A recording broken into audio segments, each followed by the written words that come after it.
Public prosecutor போடுவதற்கும் Tamil Nadu முழுவதாக 5 லட்சத்திலிருந்து 50 லட்சம் ரூபாய் வரை லஞ்சம் கேட்பதாக கூட புகார்கள் வந்திருக்கு. இந்த ஆட்சி பொறுப்பேற்று கிட்டத்தட்ட 54 நாட்களில் 151 கற்பழிப்பு சம்பவம் நடந்திருக்கிறது. 85க்கும் மேற்பட்ட படுகொலைகள் நடந்திருக்கிறது. 80க்கும் மேற்பட்ட போதைப் பொருள் கடத்தல் நடந்து கொண்டிருக்கிறது. கடந்த கால அரசிற்கும் திமுக அரசிற்கும் இந்த அரசிற்கும் எந்த ஒரு வித்தியாசம் இல்லாமல் முதலமைச்சர் எந்த நடவடிக்கையும் எடுக்காமல் இருப்பது குறித்தும் ஆளுநர் அவர்களிடம் நாங்கள் எங்களுடைய கருத்தை மனு மூலமாக தெரிவித்திருக்கிறோம்.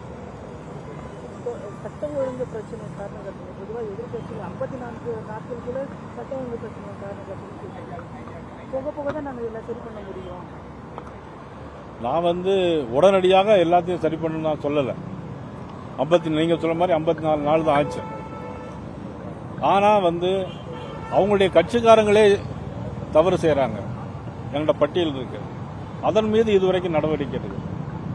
அவங்க கட்சியை சேர்ந்தவங்களே பஸ் ஸ்டாண்டில் போகும்போது தாவைக்க பொறுப்பில் உள்ளவங்க பெண்களிடம் கேலி செய்வது போன்ற நிறைய குற்றங்கள் பெரம்பூரில் ரோட்டில் நடந்து போகும்போது கும்மிடிப்பூண்டில் நடந்த 3 வயசு குழந்தைகள் நடந்த சம்பவம் தொடர்ந்து இந்த அரசு என்ன செய்திருக்கிறது, என்ன நடவடிக்கை எடுத்திருக்காங்க? நீங்க எதுக்கு எடுத்தாலும் வெள்ளை அறிக்கை கொடுக்கறாங்கல்ல, இதுக்கு என்ன அறிக்கை கொடுத்திருக்காங்க? இத்தனை சம்பவங்கள் நடந்திருக்கு, இவ்வளவு கொலைகள் நடந்திருக்கு, இவ்வளவு போதைப் பொருள் கடத்தல் நடந்திருக்கு, நாங்க என்ன நடவடிக்கை எடுத்திருக்கிறோம் அப்படிங்கிற ஒரு நடவடிக்கையை அவங்க தெரிவிக்கணும்ல. அதுதான் நாங்க கேட்கிறோம்.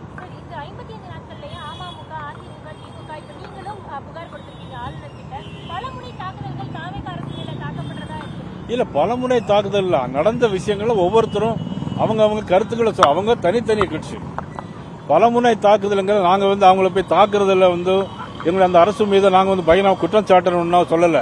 நாங்க உடனடியாக ராஜினாமா பண்ணணும் அப்படிங்கறத சொல்லல.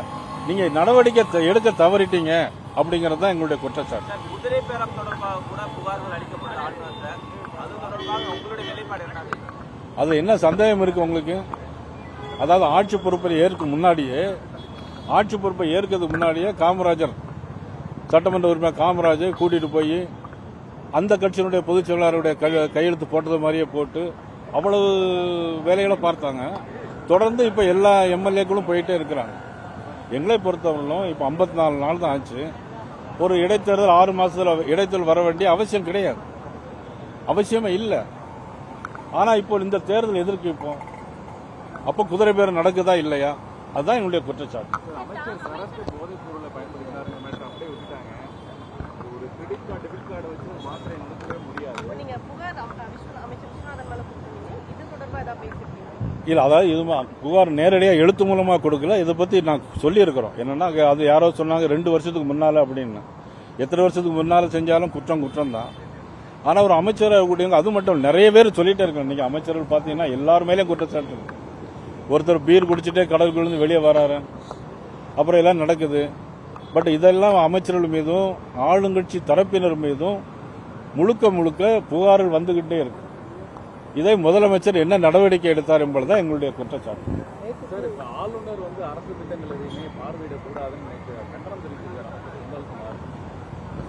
நம்முடைய மாண்புமிகு அமைச்சர் நிர்மல்குமார் சட்டம் படிச்சிருக்காரே தவிர சட்டத்தை பற்றி தெரியுமா அப்படிங்கிறது எங்களுக்கு ஒரு சந்தேகமே இருக்கு. ஏற்கனவே அவர் மீது திருப்பரங்குன்றத்தில் நீதிபதி உத்தரவை நாங்கள் நிறைவேற்ற மாட்டோம் அப்படின்னு சொல்லியிருக்கிறார்.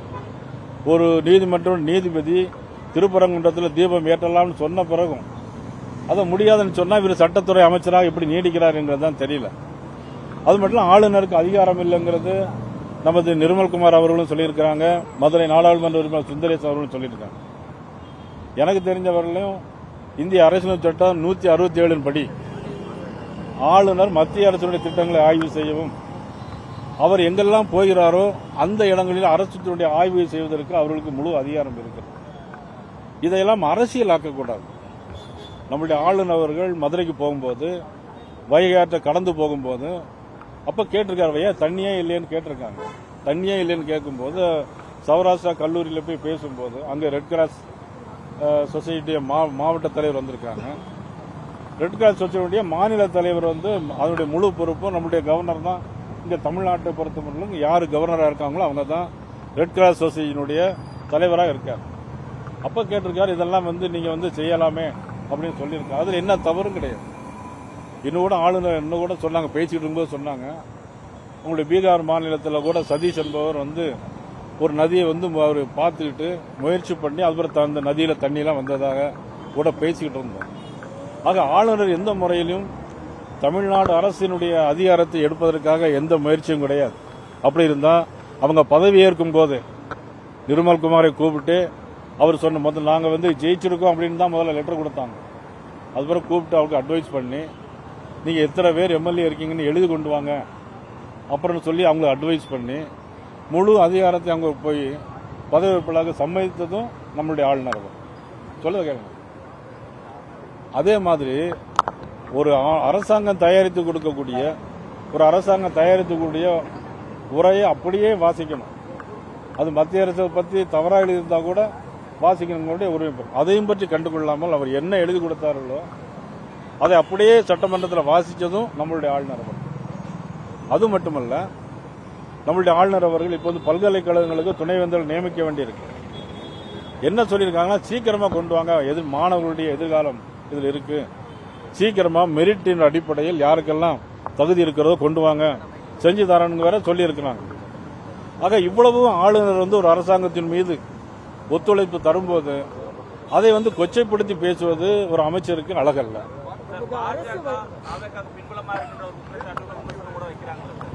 எதுலங்க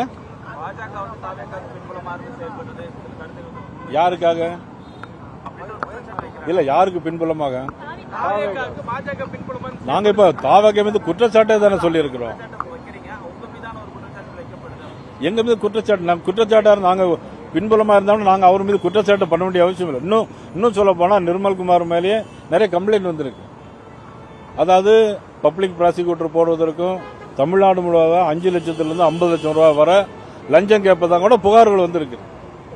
ஆக நாங்க பகிரமா குற்றச்சாட்டு, நாங்க வந்து யாருக்கு பின்புலமாக இல்லை. பாரதிய ஜனதா கட்சி வந்து அகில இந்திய அளவில் மட்டுமல்ல உலக அளவில் மிகப்பெரிய கட்சி, மிகப்பெரிய ஒரு தலைவரை மோடி அவர்களை பெற்றிருக்கிற பாரத பிரதமர் பெற்றிருக்கிறோம். நிறைய திட்டங்களை தன்னுடைய 12 ஆண்டு கால ஆட்சியில் நிறைய திட்டங்களை தமிழ்நாட்டுக்கு தந்திருக்காங்க.